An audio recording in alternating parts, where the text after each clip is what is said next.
నీ కుటుంబం కొరకు కష్టపడి సంపాదించి క్రీస్తు సంఘాన్ని ప్రేమించి సంఘాన్ని పోషించడానికి తన ప్రాణం పెట్టినట్లుగా దేవుడు నీకు ఇచ్చిన కుటుంబాన్ని పోషించడానికి నీ ప్రాణం పెట్టవలసిన వ్యక్తిగా ఉన్న నువ్వు బాధ్యత మర్చిపోయి తాగుబోతుగా ఈరోజు డ్యూటీకి వెళ్తే రేపు డ్యూటీకి వెళ్లకుండా సంపాదించిన డబ్బు అన్యాక్రాంతం చేస్తూ బాధ్యత లేనుడిగా బ్రతికేవా?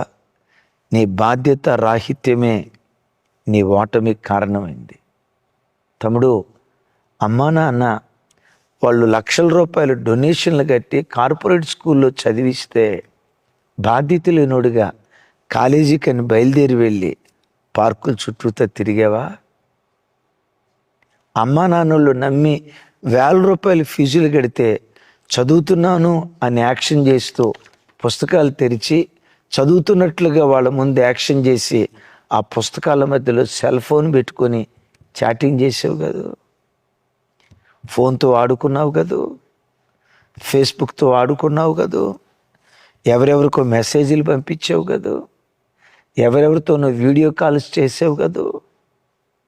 బాధ్యత మర్చిపోయి ఒక విశ్వాసిగా సంఘానికి క్రమంగా వచ్చి సంఘం యొక్క బాధ్యత భారం, నశించిపోతున్న ఆత్మల భారం భుజాల మీద వేసుకొని రోదిస్తూ ప్రార్థించాల్సిన నీ బ్రతుకులో రోదిస్తూ ప్రార్థన చేయకుండా బాధ్యత లేనిదానిగా నిర్విచారంతో నశించిపోతున్న ఆత్మల కొరకు దిగంబరులుగా పడిపోయి రక్షణ వస్త్రాన్ని నీతి వస్త్రాన్ని పోగొట్టుకొని దిగంబరులుగా బ్రతుకుతున్న ఆత్మీయులు.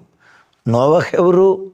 నీతిమంతుడు, జలప్రలయంలో తప్పించబడిన వాడు, అంత గొప్ప నీతిమంతుడు వస్త్రహీనుడై గుడారంలో పడిపోయి ఉన్నాడు.